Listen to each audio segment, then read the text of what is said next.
നീ എന്നെ ഉപേക്ഷിച്ചു പോയത് എന്തിനായിരുന്നു?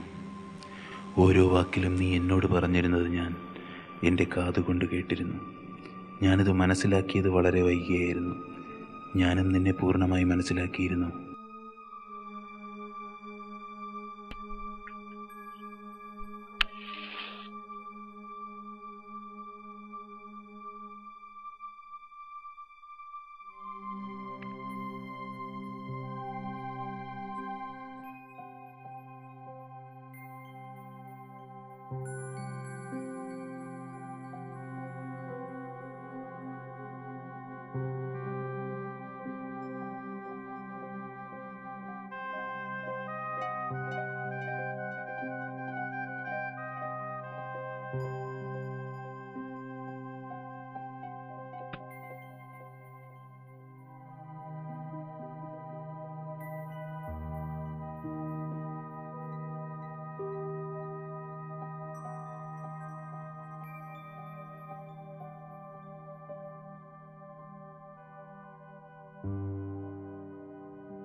എൻ്റെ പകലുകൾക്കിടയിലൂടെ ഒരു രാത്രി വളർന്നു.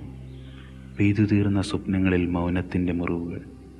നിദ്രാഹീനമായ രാത്രികളിലേക്ക് ഞാൻ വലിച്ചെറിയപ്പെടുന്നു. ദുസ്വപ്നങ്ങളുടെ വരണ്ട ഭൂമിയിലേക്ക്, ദുരിതങ്ങളിലേക്ക്. ഈ ഗ്രാമത്തിൻ്റെ വരണ്ടുണങ്ങിയ കണ്ണുകളിൽ ഞാൻ പിന്നെയും എന്നെ കണ്ടെത്തുന്നത് പോലെ. പക്ഷേ ദുശകനങ്ങളുടെ പാതയിലൂടെ കടന്നു പോകുമ്പോൾ ഞാൻ ശപിക്കപ്പെട്ടിരിക്കുന്നു.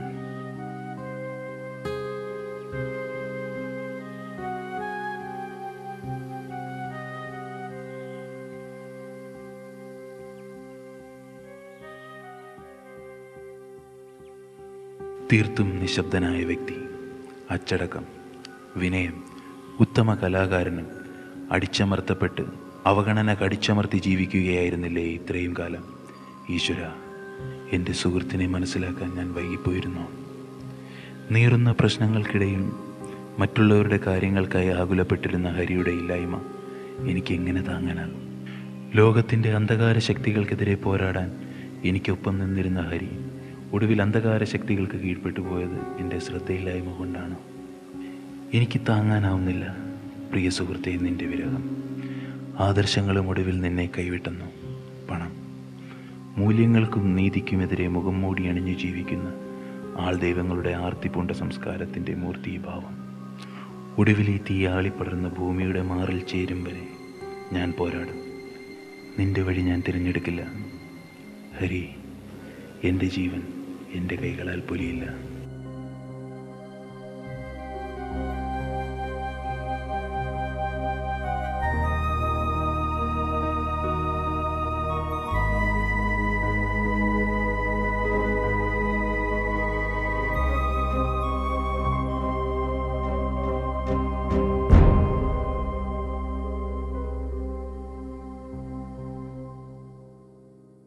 ഏറ്റവും ദരിദ്രരായ ജനങ്ങളാൽ എൻ്റെ രാജ്യത്തിലെ അരാഷ്ട്രീയ ബുദ്ധിജീവികൾ ചോദ്യം ചെയ്യപ്പെടും.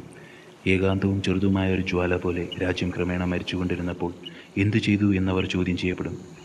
അവരുടെ നീണ്ട പകലുറക്കത്തെപ്പറ്റി അവരോടാരും ചോദിക്കില്ല. ശൂന്യതയെ ചൊല്ലിയുള്ള അവരുടേതായ പൊള്ളത്തരങ്ങളെപ്പറ്റി ഒരാളും നാളെ അന്വേഷിക്കില്ല. അവരുടെ സാമ്പത്തിക പദവിയെ ആരും കൂട്ടാക്കില്ല. ഗ്രീക്ക് പുരാണങ്ങളെപ്പറ്റി അവർ ചോദ്യം ചെയ്യപ്പെടില്ല. ഒരു ഭീരുവെപ്പോലെ അവരിലൊരുത്തൻ തൂങ്ങിച്ചാകുമ്പോൾ അവരനുഭവിക്കുന്ന ആത്മവിദ്വേഷത്തെപ്പറ്റി അവർ ചോദ്യം ചെയ്യപ്പെടില്ല. ഒരു ദിവസം ഏറ്റവും ദരിദ്രരായ ജീവികളാൽ എൻ്റെ രാജ്യത്തിൻ്റെ അരാഷ്ട്രീയ ബുദ്ധിജീവികൾ ചോദ്യം ചെയ്യപ്പെടും. ദരിദ്രരായ മനുഷ്യർ വരും ഈ രാഷ്ട്രീയ ബുദ്ധിജീവികളുടെ കവിതകളിലും കഥകളിലും. ഒരിക്കലും ഇടം കിട്ടിയിട്ടില്ലാത്തവർ, എന്നാൽ ദിവസവും അവർക്ക് അപ്പവും പാലും കൊടുത്തവർ, ഇറച്ചിയും മുട്ടയും കൊടുത്തവർ, അവരുടെ വസ്ത്രങ്ങൾ അലക്കിക്കൊടുത്തവർ, അവരുടെ പട്ടികളെ വളർത്തിയവർ, അവരുടെ കാർ ഓടിച്ചവർ, അവരുടെ ഉദ്യാനങ്ങൾ കാത്തു സൂക്ഷിച്ചവർ. അവർ വരും, വന്നു ചോദിക്കും. യാതനകളിൽ ദരിദ്രൻ്റെ ജീവിതവും സ്വപ്നവും കത്തിയെരിയുകയായിരുന്നപ്പോൾ എന്തു ചെയ്യുകയായിരുന്നു നിങ്ങൾ? നിൽക്കുക, നോക്കുക, സ്വപ്നങ്ങൾ മുളയ്ക്കാത്ത മനസ്സിലേക്ക്, എന്നുള്ളിലേക്ക്, കണ്ണുനീരിൽ കുതിർന്ന മാറിലേക്ക്, ചുടുചോരയൊഴുകുന്ന നിലവിലേക്ക് വീണ്ടും നോക്കുക. നൊന്തു പ്രസവിച്ച മാതൃത്വത്തിൻ മതത്തിലേക്ക്, പാലമൃതൊഴുകും മാറിൽ കാമകേളികളാടുന്ന പൗരുഷക്രോധത്തിനിടയിലേക്ക്, പുൽക്കൊടിയില്ലാത്ത എൻ പ്രാണനിലേക്ക്, കത്തിയെരിയുന്ന കാട്ടുതീയിലേക്ക്, മഴ നനയ്ക്കാത്ത ഭൂമിയിലേക്ക്, മുഖങ്ങളില്ലാത്ത ലോകത്തേക്ക് ഒരിക്കൽ കൂടി നോക്കുക.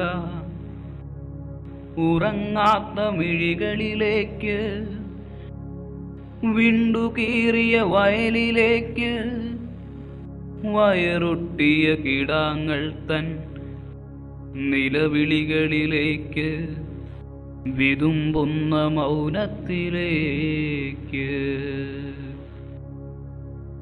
ഇനി മടക്കയാത്ര, യാത്രയിൽ വിടരാൻ കൊതിക്കുന്ന പൂവിന്, നാളെയുടെ സൂര്യന്, തണുപ്പിൽ മരവിപ്പു പടർന്ന എൻ്റെ ശരീരത്തിനും.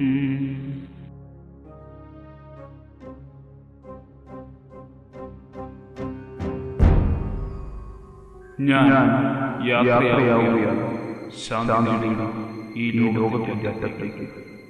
വൈകി വരുന്ന അത് അനിയനിൽ തന്നെയാണ്. ഞാൻ കാത്തുനിന്നു, ഇനി വയ്യ. സത്യം എവിടെയാണ്? നീതി എന്താണ്? സ്നേഹം തോന്നൽ മാത്രമാവുകയാണ് ഇവിടെ. മൂല്യങ്ങൾക്ക് ചൂഷണം സംഭവിച്ചു കഴിഞ്ഞു. എൻ്റെ നടവഴിയുടെ വീതി ചുരുങ്ങി ചുരുങ്ങി ഒരു നേർത്ത നൂലിഴയായി മാറിയിരിക്കുന്നു.